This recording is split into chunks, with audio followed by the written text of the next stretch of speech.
Халқымыздың дәстүрлі қолөнері қайнар бұлақ, сарқылмас қазына, бай мұра.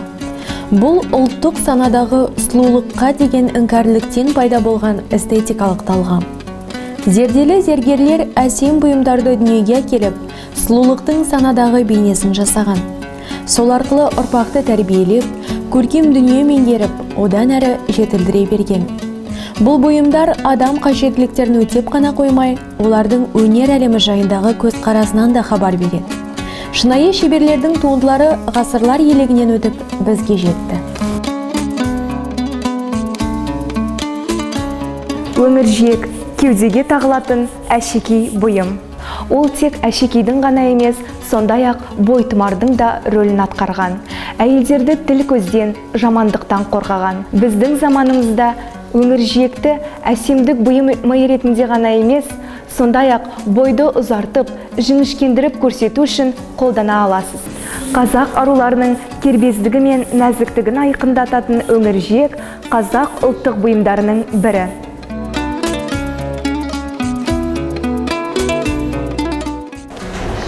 Қазақ қыз бойжеткендерінің төсін безендірген ерекше бұйым түрі ол салпыншақ. Салпыншақ алтын күмістен жасалып, әрбір қыз бойжеткендердің төсін әсемдеткен. Әрбір салтанатты мерекеде қазақ қыздары өздерінің төсінен салпыншақты ешқашан тастамаған деседі.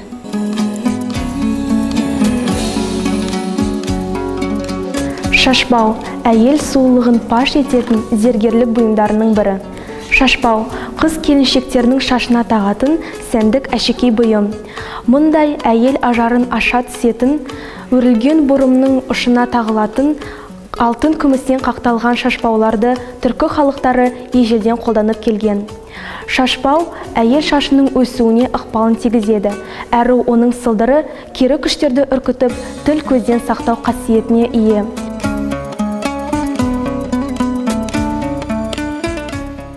Алқа бірнеше бөлік тастардан, түрлі түсті шыны көздерден орнатылған, шынжыр арқылы тағатын мойын әшекейі. Алқаны жасөспірім, жас келіншектер және бойжеткен қыздар таққан. Қазақ дәстүріндегі ұғымда ай сәулелі жылтыр күміс ем, тазалық беретін, қорғаушы күші бар деп саналған. Сондықтан да алқаны күмістен жасайтын болған.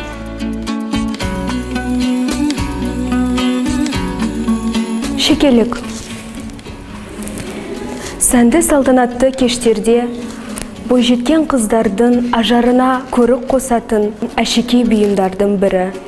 Шекелік шекеге тағылғандықтан шекелік деп аталған. Шекелік бірнеше бөліктерден тұрады, әрі оларға әшекейлер үзбелі болып келеді.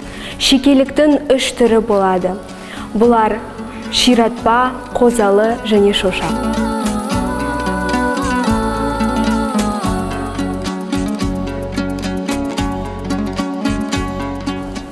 Қазақ халқы қолөнер бұйымдарына өте бай халық. Соның бірі сырға. Сырға әйелдің сыртқы беделін көрсететін атрибут.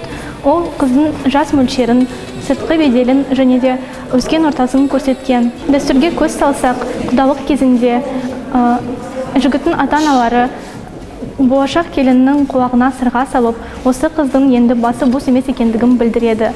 Сонымен қатар дана халқымыз сырғаны көне тұмармен теңеген. Себебі сырға құлақты жаман сөздерден, өсек аяннан қорғаса, адамды жаман күштерден, тіл көзден және ауру сырқаттардан қорғайды. Қазіргі күні де сырғаны сән үшін ғана емес, осы көне тұмар ретінде де киеді.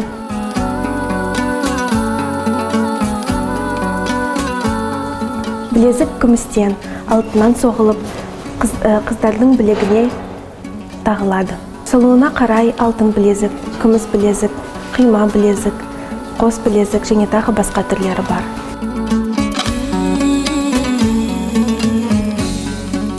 Шолпы қыздардың бұрымға тағатын әшекейі. Оны 2 үзбелі етіп, 3 бұрышты немесе сопақша етіп, күмістен соғады. Ал ортасына асыл тасты орнатады.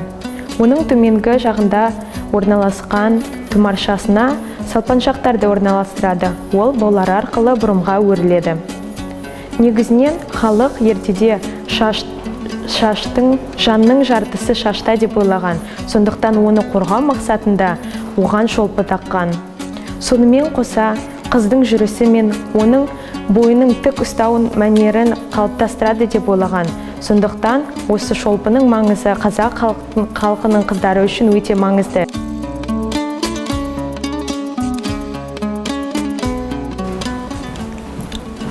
Бойтұмар бұл мойнына тағатын жұмыр түтік тәрізді, салпын шашақты әшекей бұйым.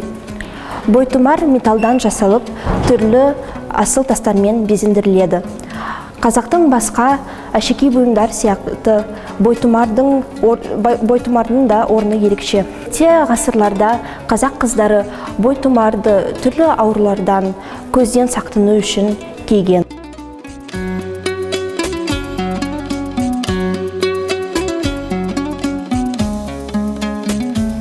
Жүзік – қымбат тастардан көз оратылған дөңгелек пішінді бұйым. Жүзік сәндік ретінде қолға тағылады. Жүзік көптеген асыл тастардан тұратындықтан ол өте бағалы және әсем бұйым. Қазіргі таңда қазақ арулары жүзікті әшекей ретінде тағуда.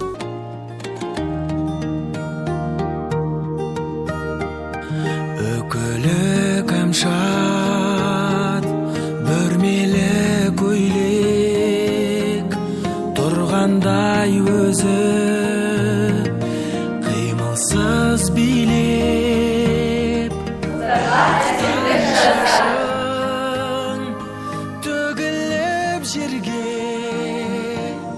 күмісті шашпау, жарасып белге. Иықтан шашып